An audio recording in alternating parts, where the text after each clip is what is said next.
Ertu á leið heim úr vinnu? Stilltu á FM 89,1. Já, heyrðu, við ætlum að fjalla kvennaverkfall og hingað er komin Valgerður Þ. Pálmadóttir, sem er nýdoktor í hugmyndasögu hérna við háskólann og þú varst hérna með erindum helgina kvennaverkfall og mér langar að fá þig hingað til þess að fræða mig það. Ef ég má byrja kannski af því að þú varst að spanna svona til það langa tíma og getum við byrjað einhvers staðar uppaf en við getum líka byrjað við enda. Það var kvennaverkfall hérna í haust og við vorum svolítið hérna bæði fyrir það og eftir það svona að reyna, þú veist, hvað var þetta? Af því það voru svona, það var náttúrulega fólk upplifði, sérstaklega fyrst og fremst konur, upplifðu svona mikla svona samstöðu og eitthvað svona kraft en svo var maður alltaf að spyrja sko, en hvað? Hvað var hérna, hvað gerðist þarna, hvert er þetta kvennaverkfall að fara? Af því það eru náttúrulega femíníska hreyfing alls konar, með alls konar hólfum og stundum ekki svona mikil samstaða, en þarna eitthvað svona samstaða og þá var alltaf spurningin, en hvað? Og það, ég kom með alls konar sjónarmið, og kannski alls konar sjónarmið og það er ekki þeitt svar. Já, þetta er góð spurning. Og þetta hefur einmitt kannski verið dálítið svona, já, þetta er svona spurning sem að tengist þessari kvennaverkfallshreyfingu mjög náið. Að það er hægt að sameina konur sem hóp, sem pólitískur gerandi. Hvaða hagsmuni eiga konur sem hópur? Þetta eru konur sem eru kannski bara frá mismunandi stéttum. Þetta er allt frá, við erum að tala hérna Katrínu Jakobsdóttur sem að tók þátt og allt niður í sem sagt konur, erlendar konur sem eru kannski að þrífa hótelherbyggi og hérna. Þetta er frá þeim sem hafa rofið glerþakki og til þeirra sem að kannski lifa í glerbrotunum neðst. Já, einmitt. En það hefur svona kannski, svo ég vísi svona í kannski þessa alþjóðlegu kvennaverkfallshreyfingu sem að fór á stað svona og eftir 2016 að þá var það sko það sem var kveikjan að þeirri hreyfingu var í rauninni að þetta er oft rakið til Póllands 2016 þar sem að þær ákveðu þá að blása til kvennaverkfalls til þess að mótmæla þessum hérna lögum sem átt að banna meðgöngurof og þær töluðu það, margar þessum fórspörkum að þær hérna sem sagt, urðu fyrir áhrifum frá og fengið innblástur frá Íslandi frá kvennafríinu 1975 og þessari miklu kvennasamstöði sem að spratt fram þá og að mætti segja til dæmis svona málefni eins og til dæmis rétturinn til eigin líkama sem að spurningin hérna réttin til meðgöngur og snýst að þetta er eitthvað svona sem að snertir konur af öllum stéttum mætti segja. Sömuleiðis er oft talað sko ofbeldi gegn konum að þetta svona kynbundið ofbeldi, þetta er eitthvað sem sameinar allar konur hvar í heiminum sem við erum og hvaða stétt sem við erum en hérna þau sem hafa svona stúderað þetta verkfall hérna svarta mánudaginn í Black Monday hérna í Pólandi tala að eitt lykillinn að þessari samstöðu sem að náðist var að það var einhvern veginn hérna í orðræðu skipleggenda og þáttakenda þá var dálítið mikið talað þess að stétta vitt að hérna að sko, jú, þetta er eitthvað sem að snertur okkur allar en ekki alveg á sama hátt þannig að hérna og þá var til dæmis talað það hérna hvernig að þessi lög væru að mörguleiti árás á konur úr hérna lægri stéttum sem að hefði til dæmis minni möguleika á því að fara svona í kringum löggjöfuna. Verður kaupmannahafnar eins og íslenskar konur gerðu kannski. Hérna. Já, einmitt. Þannig að hérna, já, millistétta konur er kannski meiri möguleika á því að mitt fara annað og bjarga sér sko. Já, milli fylgja í Bandaríkjunum og svona við þekkjum þetta. Já, þannig að, og þar hefur verið talað það, einmitt þessi áhersla að tala þetta. Að þetta hefur við sko virkjað konur þá kannski sem ekki áður hefur tekið þátt í kvennabaráttu sem hefur kannski haft oft orð á sér fyrir að vera svona eitthvað millistétta fyrirbæri Síðari ár kannski. Já, en svo ekki kannski 75, myndur þú segja það að það hafi verið einkenni þess Nei, þetta er frekar síðar ár sem að millist þetta feminismi, ég held reyndar sko að það sé ekkit endilega sko, það talað það eins og í tengslum við þessa kvennaverkfallshreyfingu þá, það margir sem hafa talað að sko hún hafi endurvakið svona feminisma sem breiðfylkingu, að vera að tala sérstaklega að vera að leggja svona mikið áherslu á efnahagslegt réttlæti og eftir eitthvað svona tímabil af sko frjálslyndum feminisma sem hafa snúst eins og þú varst að vísa í áðan svona.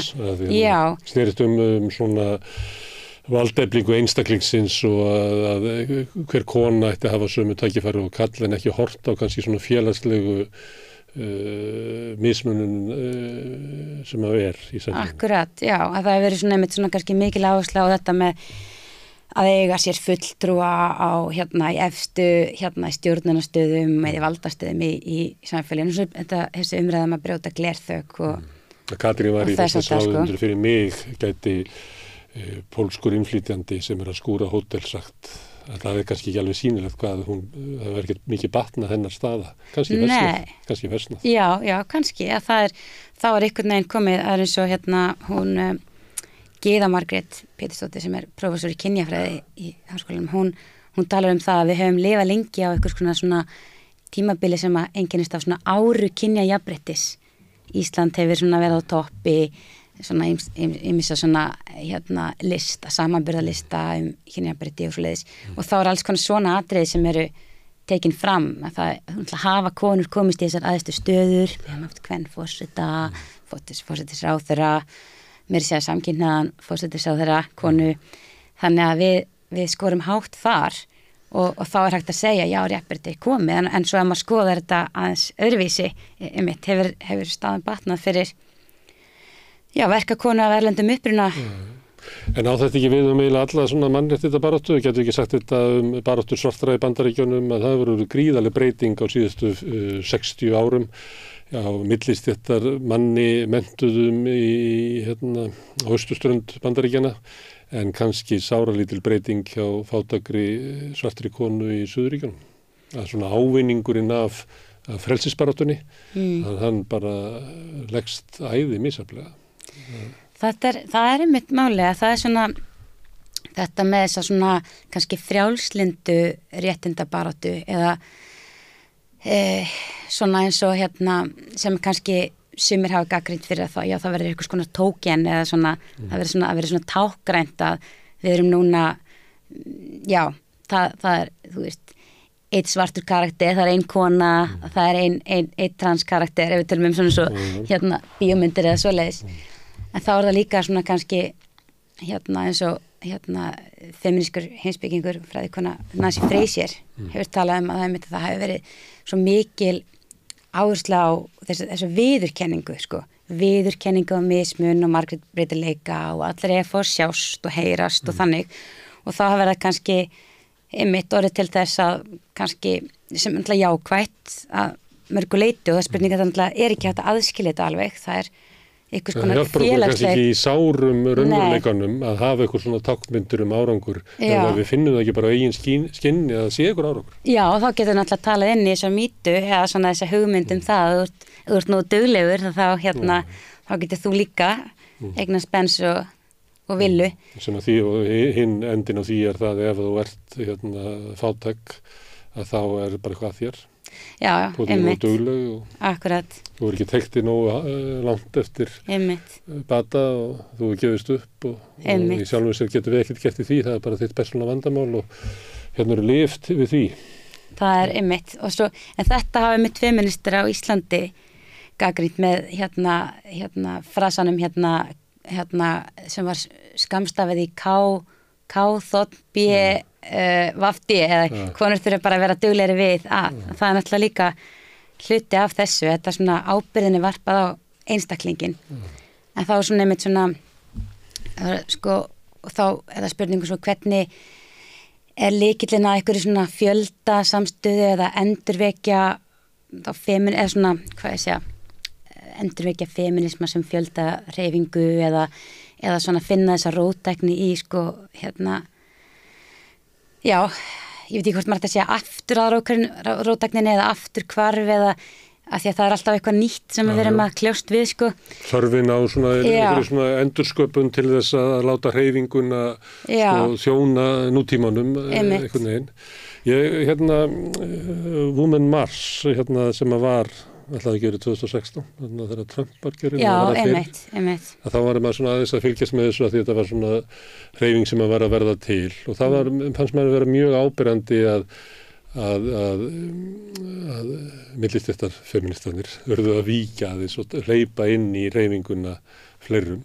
En síðan sprakk náttúrulega skipulagning meðal annars út af því í slíku og kannski var það ekkert svo mikið út úr þessu. Ég veit ekki hvort þú hafa fylgst með þessu eða hvort þetta sé hluti af þessari svona kvennaverkfalls baráttu en þau voru hann að gera svona massa til Washington eins og og fleira.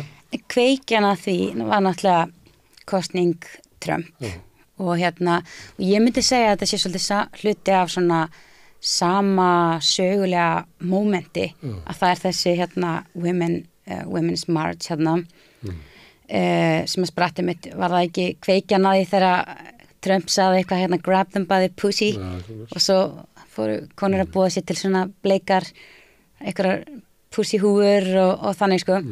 Og svo er það náttúrulega MeToo-hreyfingin sem að sprettur fram á svona svipuðum tíma og Íslandi voru búin að líka í okkar eigin, það hafði verið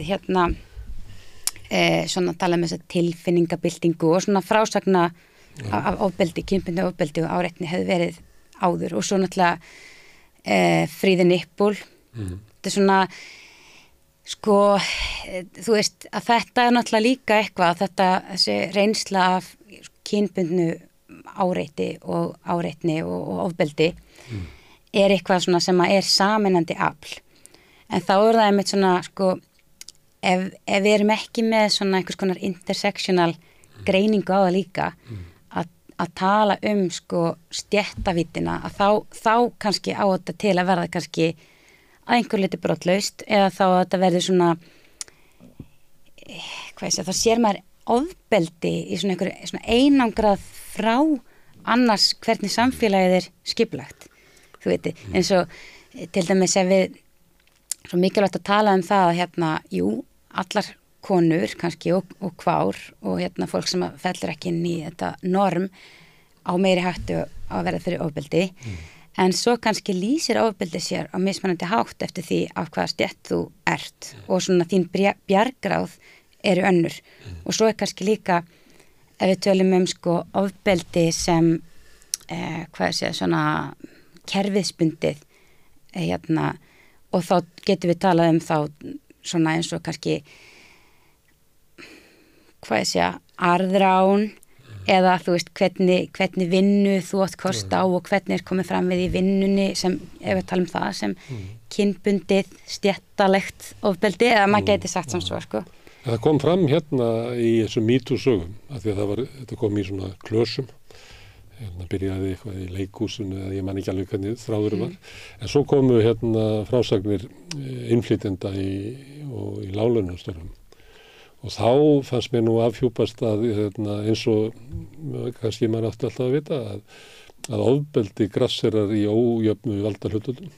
Og það sem að ójafnvægið er mest og það sem að bætist við bæði stéttalegt og eru innflytjendur og kona að þá magnast ofbeldið upp og manni fannst þær sögur einhvern veginn vera einhvern veginn, altså ég sé ekki að lítur hinu, það var eitthvað svo ég veit ekki, bara svona naktar einhvern veginn og bara þú veist skynjaði bara enn frekar sko öryggisleysi kvennanna sem að einhvern veginn eru bara dæmda til að lifa í heimi sem að þær hafa bara ekki völd inn í. Mér finnst þetta að koma fram svolítið í, ég veit ekki hvort var alveg áherslun á þetta þessi svona stéttasjónarmið og fleira komu alveg fram. Í MeToo? Já, einmitt. Já, ég myndi segja það. Það er upplýsingalág allavega fyrir. Já. Það er einmitt kannski málið með svona, þegar það verður einhvers konar svona eitthvað moment eins og ég myndi segja að feminismin hafi eigi eitthvað, ég veit ekki hvernig þetta er núna, við verðum einhvern veginn að halda áfram að svona, hvað ég segja, að berjast og reyna að halda þessari róttækni og svona þessari, hvað ég segja, fjölda virkun, ef ég get notað það orðalag. En sko, svo alltaf spurningum hvernig við, þú veist, eins og segir, upplýsingarnar eru þarna, þetta kemur fram. Og svo leið og eitthvað svona moment hefur átt sér stað, eins og þetta senustu árum, að þá byrjum við að segja sögur þetta. Og við byrjum svona að ljá þessu merkingu og einhvern veginn, þetta verður að einhverju minni. Og þá finnst mér kannski svolítið mikilvægt að, einmitt að við þurfum að halda áfram að gefa öllum þessum röddum rými og við getum líka alveg valið hvernig við túlkum þessa atburði. Tölum við hvenna samstöðu sem einhverja einhlíta eða svo konur hafa allar sömu hagsmuna að gæta og allt það í einhverjum svona einföldum mæli eða notum við svona einhvers konar intersektional eða samtvinnandi sýn þegar við erum að tala hlutina og svona við getum alveg svona kleimað þetta moment og svona hvað sé haldið þessari róttæku hlið á lofti, held ég sko og ég held að það sé mikilvægt að því að annars geta þessir stóru svona sigrar eða þessi alveg eins og kvennafrídagurinn 75 orðið að einhverju svona rituali eða einhverju svona hátíð sem við höldum upp á hverju ári og klöppum okkur þú veist, svona mikið vorum við duglegar og svo höldum við kannski einhverja minningarhátíðum kvennafrídaginn 1975 og svo fara allar millistéttakonurnar á kaffihús og þjónað til borðs af konum af erlendum uppruna. Það náttúrulega ekki það sem við viljum. Heldur við viljum halda í þetta. Þannig var það náttúrulega. Núna í haust. Já, kannski að einhver leyti. Veitingastað sem auglýstu svona láfið að væri svona bleikt kampavín og svona vinkonu hittingur og tengslu við þetta. Það er náttúrulega allir að reyna að græða og Jú, sjálfsög, þannig að það er... Og það er alls ekkert einkenni dagsins, en ég meina þetta var bara innan... Já, en svo var það einmitt spurning, sko, eins og við töluðum á sunnudaginn, þá voru allavega 2 af þeim sem að tóku mjög mikið þátt í að skipuleggja hana viðstættar og ég held til dæmis eins og það sé mikilvægt að, sko, vera þó ekki einhvern veginn að skamma skipuleggjendur sem að reyndu sitt allra besta og eru að reyna að virkja og fara á vinnustaði og það, náttúrulega, þú nærð aldrei öllum með og þá er það líka spurningum að reyna, sko, hvað ég segja, skamma þá sem að eiga skammast sín, sem eru þá kannski atvinnureikendur sem hafa þá kannski ekki, tekið þessi skilaboð til sín, ekki Ertu að vísa til þess að þeir sem voru kannski svona betur settar konur, að þeir fengu bara frí í sinni vinnu en að þeir sem voru í lánunumstörfum fengu bara ekki frí. Já. Og þá held ég sé líka, sko... Sumi voru í launu í verkfalli, en aðrar fóru bara yfirgáfu og voru í raunverulega verkfalli. En þetta er náttúrulega kannski mjög svona erfitt að svona, og sérstaklega fyrir fólk sem að skipuleggja svona viðburð og svona framkvæmt að þú veist að það verður oft svona umræða sem er svona eins og svona, já þetta nú bara eitthvað svona millistéttakonurnar eins og það sé verið að svona séima þær sem ég finnst svolítið ósanngjarnt þegar þá maður rauninni að maður reyna að beina, þú veist, skömminni á rangan stað, sko. Þær voru ekki gerendur í þessu. Það eru ekki gerendur í þessu, myndi ég segja mitt. Þannig að það voru einhverjir líklega oftast kallar sem voru þetta í einhverju skugga inn í þessu fyrirtækjum. Já, sem ákveða að við ætlum að hafa opið og við ætlum að ekki að hvetja okkar, styðja okkar konur til þess að taka þátt. En krafan samstöðu, hún getur náttúrulega sömuleyti verið kúgandi. Við þekkjum það úr svona þjóðernisbaráttu að getur verið bara mjög kúgandi að það verður til svo þröng mynd sem þú verður að ganga inn í að þú eiginlega afsalaðir persónuleikaðinu til að ganga þér inn, sko. Og sama getur gerst í svona, ég meina, konur eru helmingur af mannkyni og að halda utan einhverja hreyfingu sem á að berjast fyrir, sko, þeirra stöðu þú veist, þú ætlar að bara ná öllu, þú ætlar að taka eins og ykkur sagði á okkur fundi, sko, að taka samstöðuna fram við sannleikan, að að það getur orðið svona útþynning. Og það er líklega lítur að vera bara gegnum gangandi svona íhugunarefni allra sem að standa fyrir ykkur svona, að þetta ykkur kompromi á milli sko samstöðunar og að ná öllum svona mikilvægustu kröfunum og það náttúrulega helst frá þeim sem að verða fyrir mesta óréttlætinu og það eru þeir sem að standa veikast og að veikastu rödd. Þannig að það ábyggilega svona kunstinn.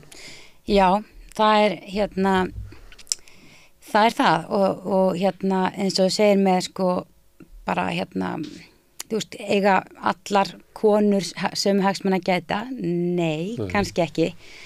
Og bara eitt ágætt dæmi sem að ég tek stundum að það er til dæmis það er önnur bylgja feminisman svona komst á skriðana upp úr í kringum 1970 og þá voru sko til dæmis það var mjög stórt baráttumál þetta hitt persónulega er pólitískt sem að náttúrulega er að skilja alls konar skilningi og leggja alls konar merkingu í en eitt af því sem að var svona svolítið ráðandi og kannski í hópi kannski þá hvítra feminista og að það var þetta með hvað heimilið var í rauninni svona kannski kúandi staður þetta er svona eins og þetta tímabil eftir þetta er svolítið komið aftur sko þetta er kannski áhersla sem að einhvern veginn gleymdist stundum fyrst manni það að því að þetta umræðum þriðjuvaktin og svona en ég er svo gamall sko ég man alveg eftir auðsókonum og stór hluti að baráttunni var þetta sko það er rétt það er einmitt sko það er þessi það mitt verið tala það sko, þú veist þessi barátta fyrir að sko komast út á vinnumarkaðinn að það væri sko það er eitthvað frelsi fólki í því það er fjárhagslegt frelsi og sjálfstæði af því að þú ert inn á heimilinu þá þú færð ekki laun fyrir heimilis þetta er ólaunuð heimilistörf. En svo líka ef þú ferð út á vinnumarkaðinn og getur þar verið að berjast jafnstöðu við kallana hvað sem fólk er að berjast þar svo ferðu heim og þá þarfst þú að taka allt heimilið. Já, það var eins og hún aldraða tengdamóðina og guðmaður hvað ekki sko. Akkurat, að það er eins og hún bandaríski félagsfræðingurinn Arlie Hochschild, hún skrifaði þessu bók Önnur vaktin og ljóði þá þessu hugtæki nýja merkingu þarna og talaði þetta, konur streymdu út á vinnumarkaðinn og fengu þá bæði náttúrulega, þú veist, það er náttúrulega eitthvað líf líka svo eignast af því að þegar að sko í kjölfariðinvæðingar og allt þetta verður kjarnafjölskyldan til og þetta verður náttúrulega mjög einangrandi að vera kannski, fannst mörgum og bara einmannalegt að vera lokuðun á heimilinu að vinna ykkur störf sem að eru bara svona ykkur hringrás, þú ert ekki að skapa neitt og þú ert ekki að fara út í heiminn og hitta fólk og við vitum allir það líka vinna er líka eitthvað svona bara svona hvað ég segja sjálfsraungerandi þú verður einhver með einhverjum jafningum þarna úti en svo var þetta frelsi var þá svo gjaldið fyrir það, einmitt eins og segir að þú kemur heim og þú fannst að þvottinn og hugsa börnin og ringi tengdu og allt það. En það sem er líka áhugavert í þessu, hvernig sko baráttumálin, kannski litist á þessu og þetta er alveg skiljanlegt baráttumál. En svo við tökum sko gagnrýni frá mörgum þá svörtum konum í Bandaríkjunum og þess að áherslu á það að heimilið væri sko eitthvað svona kúandi staður.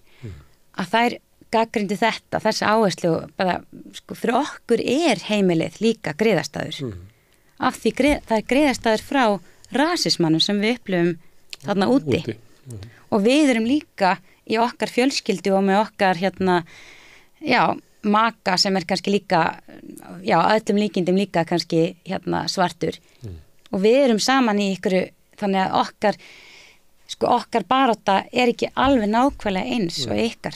Þannig að það er ótrúlega mikilvægt að hafa mitt í huga þessi, þú veist, hvernig, hvaða baráttumál fá mest rými, eins og þú segir, sannleikurinn, hver er minn sannleikur, hver er sannleikurinn hvað ég segja, mitt, misjetti eða þú veist.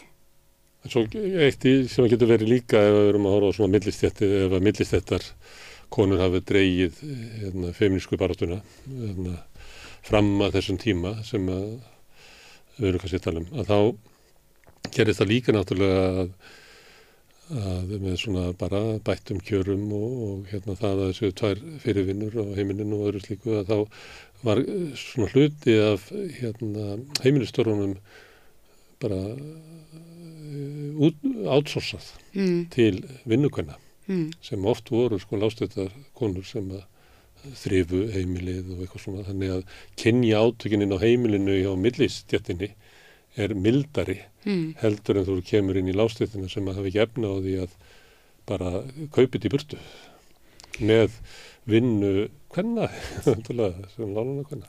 Einmitt,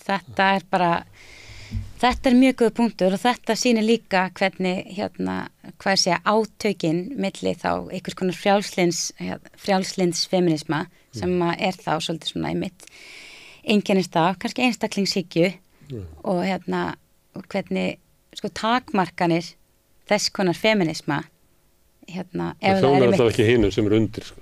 Nei, akkurat þannig að það eins og þetta sko eins og þú komst inn á áðan með sko fullkomin samstaða og þá þynnast málefnin það veist verið talað það sko að í kjölfar svona í kringum og eftir svona þegar önnur bylgjan fer á skrið að þá verður líka eins og kvenna rannsóknir komast líka á skrið og allar þessir umræður býtum við konur eru bara búa við mjög margvíslegar aðstæður og og það bara hafi verið alls konar bara átök í feminískum fræðum, þú veist, hvað hinn feminíska barátta, hvað samstæðan hvað og allt þetta en ég skrifaði svolítið þetta í doktorsritgerðinni minni það sem var sko, það sem ég svona eiginlega færi rauk fyrir því að fólk var svo þreytt á því eða konur í þessum baráttu fyrir svona alþjóðlegri feminísku baráttu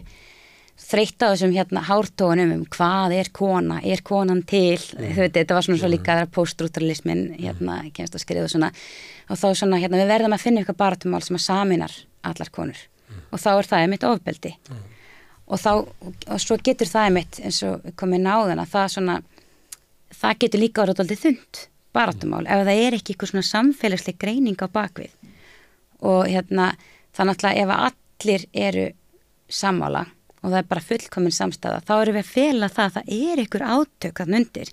Það oft mismunandi hagsmunir. Það þess vegna sem við erum líka í pólitískri baráttu og það kannski mikilvægt líka að halda því svona, hvar eru átakapunktarnir? Hvar eru hagsmunaárekstrar?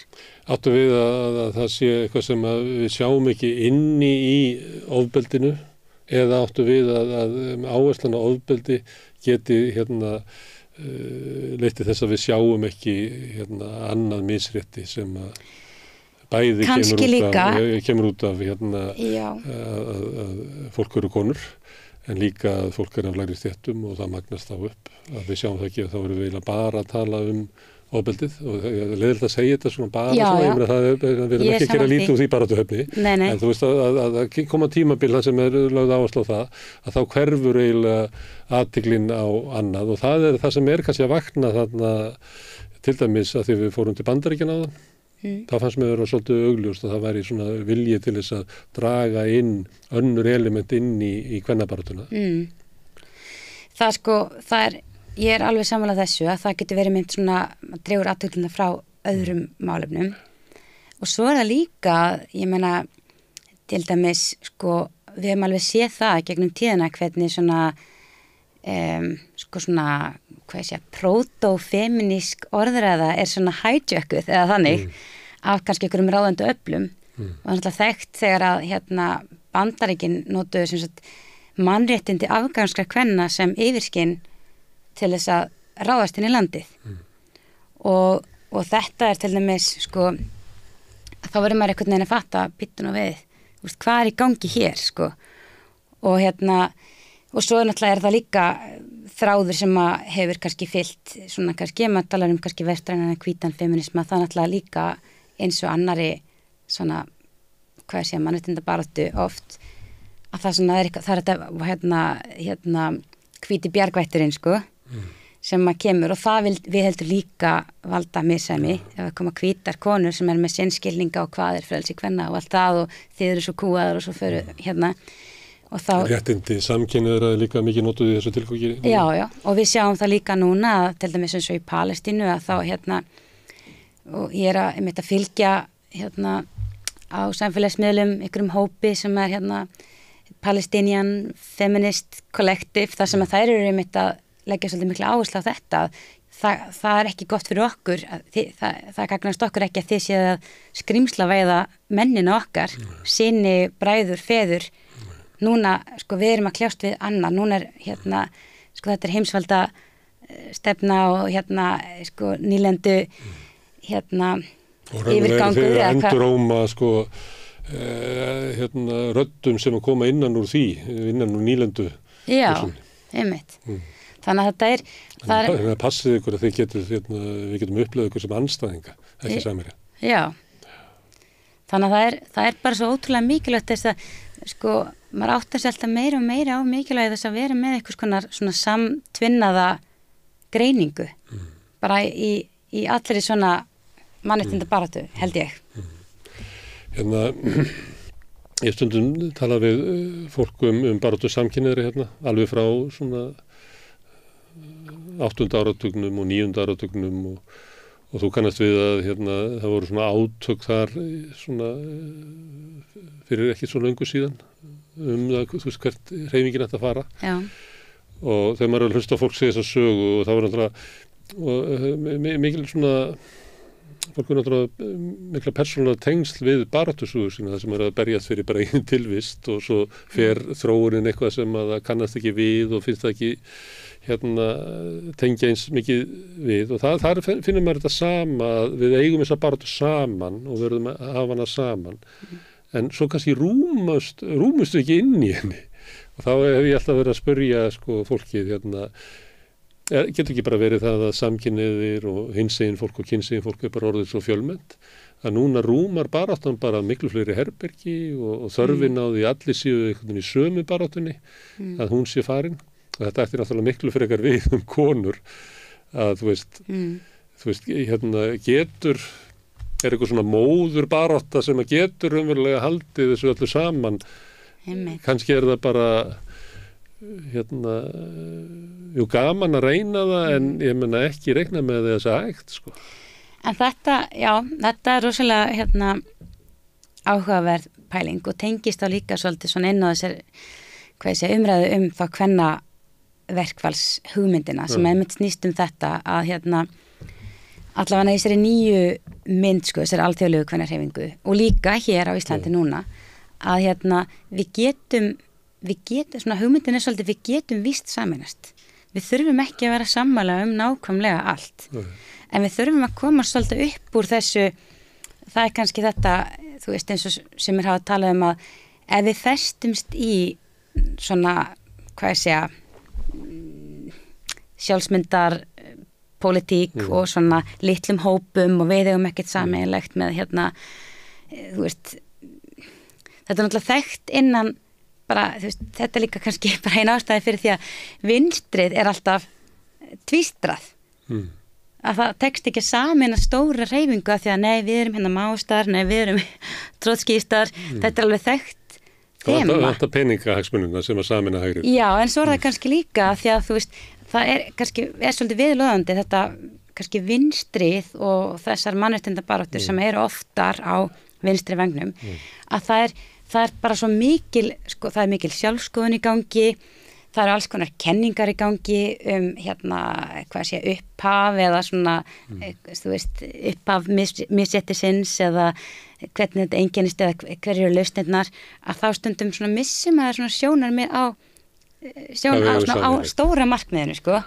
og þannig að mér finnst eins og sko það er það sem að gladdi marga við þetta kvennaverkfall bara heyrðu, já við erum alls konar og baráttan hefur mismunandi blæ og mismunandi svona kannski stöða mismunandi og meðal mismunandi hópa en það er samt eitthvað sameiginlegt og það er til dæmis þessi áhersla á eins og jöfnuð og eitt af því sem hefur svona skapað var svona drifkraftur fyrir þessa kvennaverkfallshreyfingu það er þessar aðhaldspólitík kjölfar nýfrjálshyggju þar sem er verið að grafa undan velferðarkerfinu til dæmis þá séð maður þetta er eitthvað sem við töpum öll á þú veist, við allir þessir hópar þó við séum skilgrunnum okkur á mismunandi hátt og allt það þá eigum við mikilvægara sameiginlega hagsmuna að gæta hér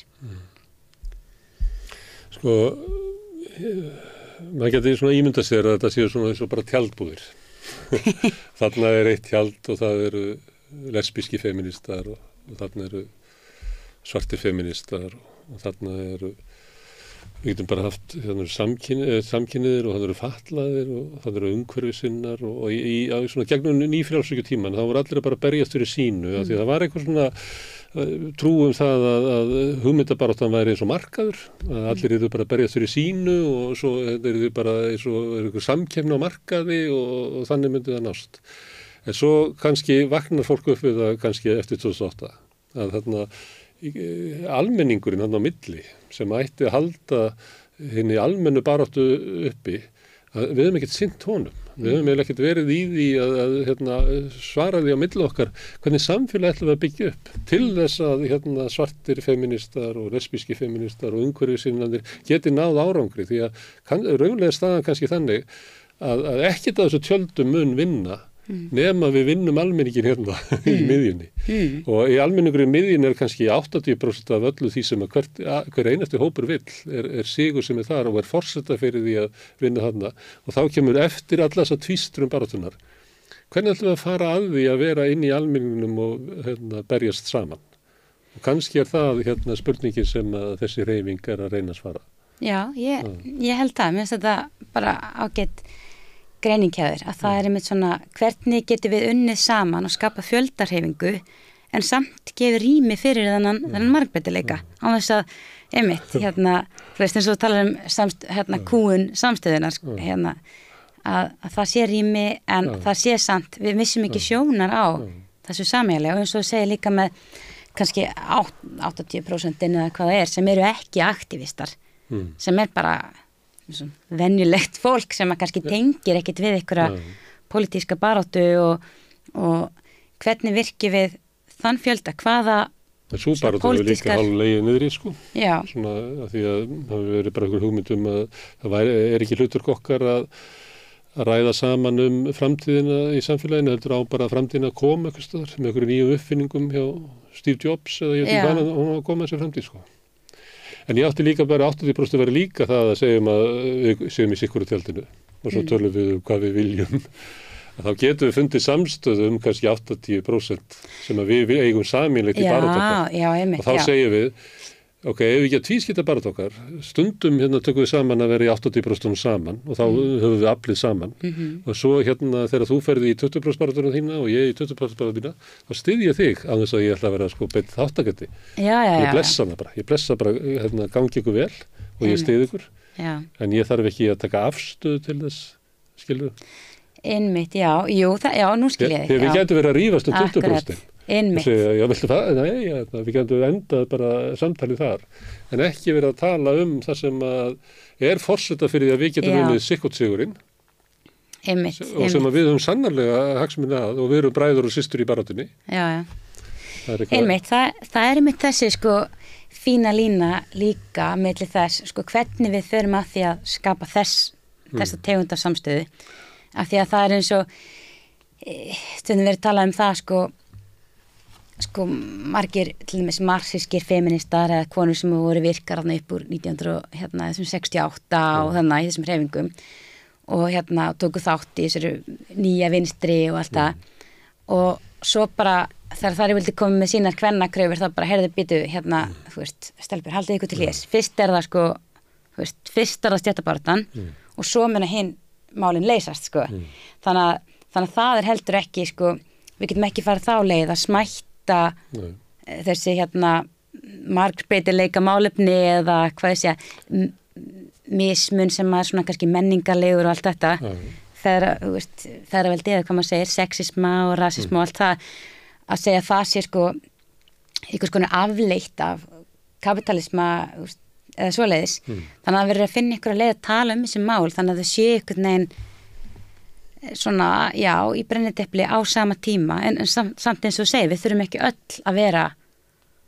í allri baráttu og þurfum ekki öll að vera nákvæmlega sammála allt, þannig að Og líka lagt kannski af eftir því svarunum þar sem að náðist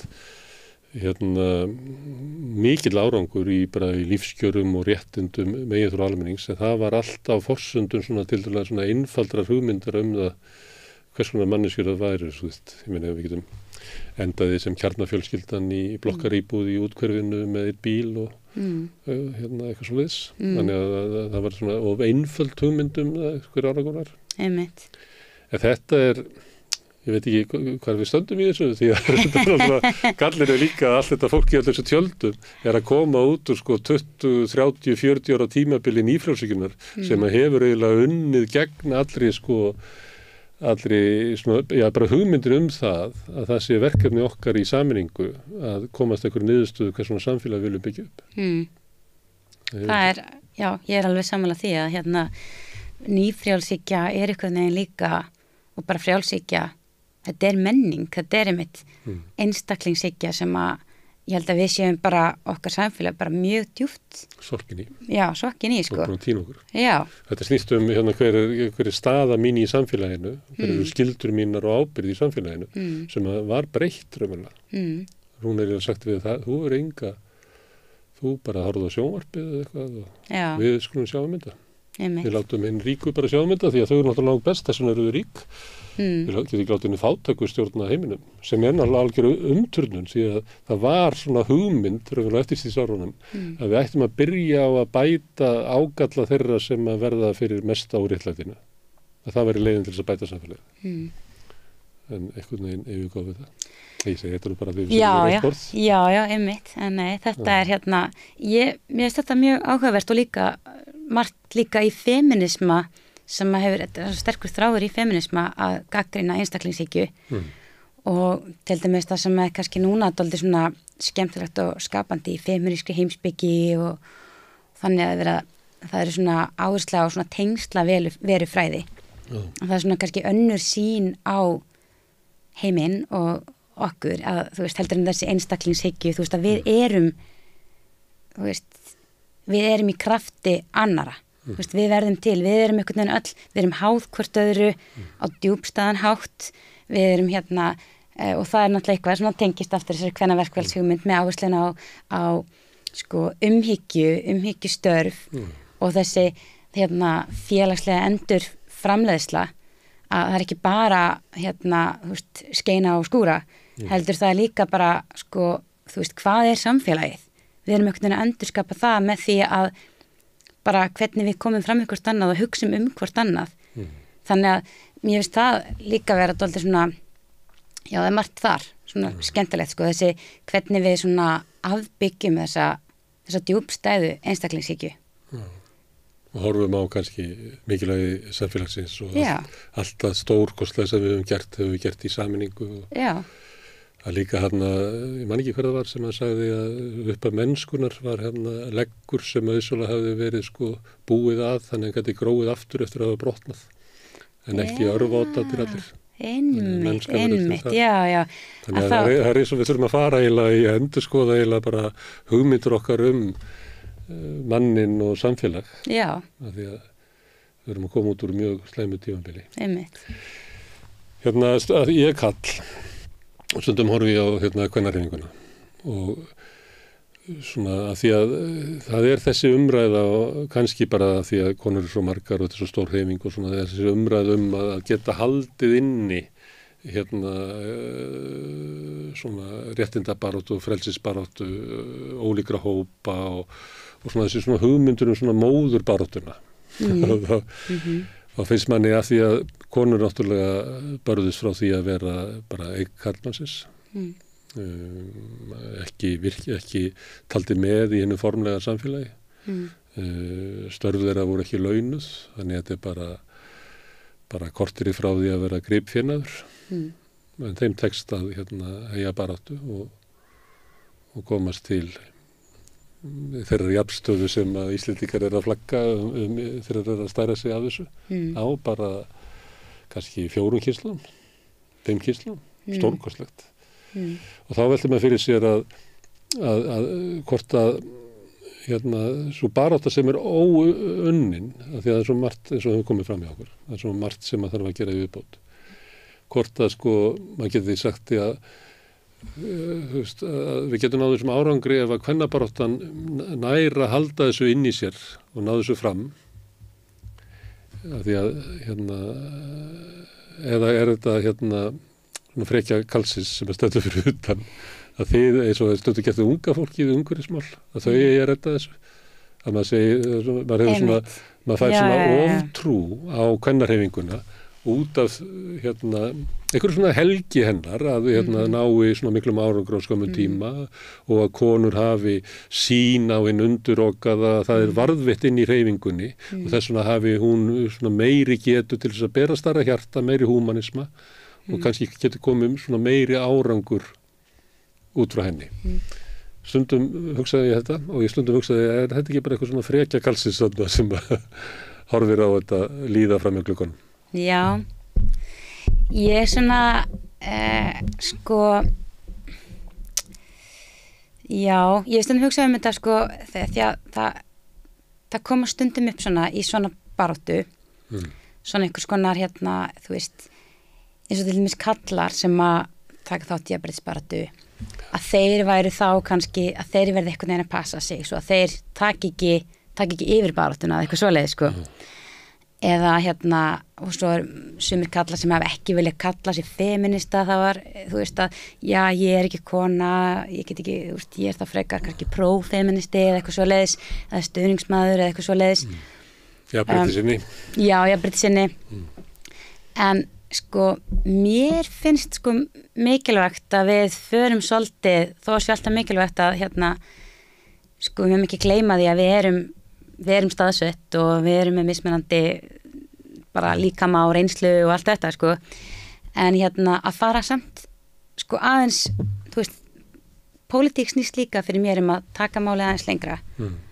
og ekki bara vera í þessu persónulega og hver er ég og eins og svona umræðum kvenna verkfallið þú veist, þetta er dagur okkar kvennana eða kvenna og kvára þú veist, mér finnst bara mjög mikilvægt að kallar líka segja eins og rauðsökkurnar þú veist, þetta er allega mannréttindabarátta og ég held að kallar hafi líka mjög mikinn hag að því að þú veist, tilinga sér feminíska hugmyndafræði ekkert vera hræddir við það og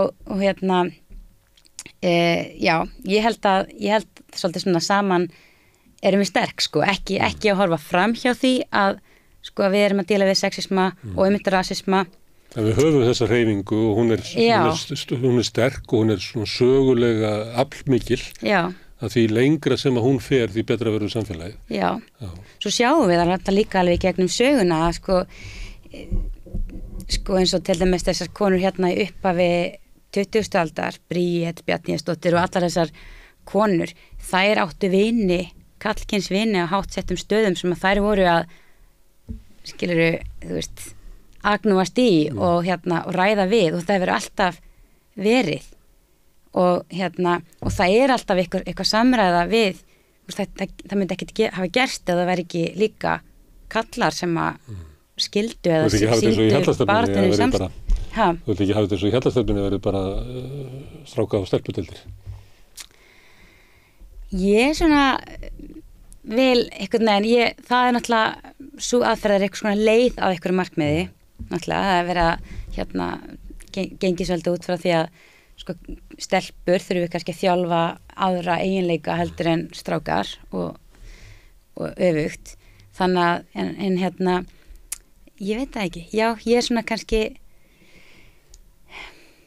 já, ég held að við ættum öll að geta fundið, ég held að samstæða og samvinna sé einhvern veginn málið og mér finnst ekki mikilvægast einhvern veginn að nú verða fyrst og fremst þetta snúist að þú veist, þær mega bara tjá sig sem eru konur eða ég held að það gerist ekkert nema að verði breiðari samstæða. Þetta er sameiginleg baráttu okkar alltaf. Já, ég held það. Og kannski erum við á tíma núna þannig að þetta svona miðsvæði og við þurfum að kunna einhvern veginn að rækta það þannig að það skilja okkur árangri fyrir alla en á þess að traðka og íta frá sérstökum kröfunum. Hvernig fyrir við fram með almennu kröfur án þess að það séu til þess að stróka út sérstökum kröfur. Akkurat, það er það. Ef við leysum þetta þá erum við búin að leysa. Já, það er sama með rasisma og það er náttúrulega það er alltaf þessi fína lína að hvíta forréttindafólkið einmitt hijack ekki þeirri baráttu og taki allt rými eins og venjulega og þannig en á sama tíma þá er ekki gott að forréttindafólkið standi bara til hliðar og taki ekki þátt. Við verðum að taka þátt, við verðum að einmitt að sýna samstöðu þar sko. Og gefa hreyfingunni tengslanetið okkar og röddin okkar. Já. Og það sömuleitt það líka hlutverk bara millistéttarfólks að það virðist vera eins og að ef að það tekur ekki upp baráttu lágstéttarfólks að þá dunga lágstéttarfólki niður og sogar til sín millistéttina. Þannig að þess að millistéttir sé svo örlög að henni farnast betur ef hún tekur upp baráttu þeirra sem standa ver. Já, einmitt, það mætti líta á þetta sem svona guðlega forsjón. Ef að fólk stendur ágætlega efnahagslega og á mikið mennta og félagslegt kapital að þá fardast því best ef það notar það í þágu þeirra sem þurfa á því að halda. Það er fóttur verið rausnarlega og kapitaleggar. Já, einmitt, já. En það náttúrulega hefur líka sýnt sig að það er oft sem að svona barátta hinna lægstu hefur líka oft verið leitar alls konar hugmyndafræðingar og baráttu leiðtogar sem að koma úr einmitt eins og millistétt. Og þjónaði líka. Já, komaði annar staðar inn á vettvang sem að veiki hópurinn hefur ekki aðgengjað. Nei, einmitt. Og það er ekki alltaf þannig að þegar maður takir þátt á maður sem er að drottna og kúa hópinn, það er ekki þannig, maður getur þjónað. Já, ég held það líka sko. Og á sama tíma virða það líka að oft kemur þekkingin og krafturinn að neðan sko. Já. Að ekki Og sannarlega drifkrafturinn kemur frá þeim sem að upplifa mest óréttlætið. Og þar er líkurnar á breytingaraflinu komið þar. Það sem að fólk að bara berjast til lífi sínu. Já. Það trúum við sósíalistar hérna. Valgerður, gaman að fá þig hingað. Að koma að tala kvenna verkföll og bara kvenna hreyfingun almennt. Takk fyrir mig. Takk. Og við ætlum að sitja hérna áfram og reyna að skilja samfélagið og heiminn sem við lifum í og kannski okkur sjálf í leiðinni. Næsti kafli eftir augnablik. 60% Eflingarfólks á erfitt með að ná endum saman. Hvernig hægt að réttlæta það? Efling stéttarfélag. Barátta fyrir betra lífi.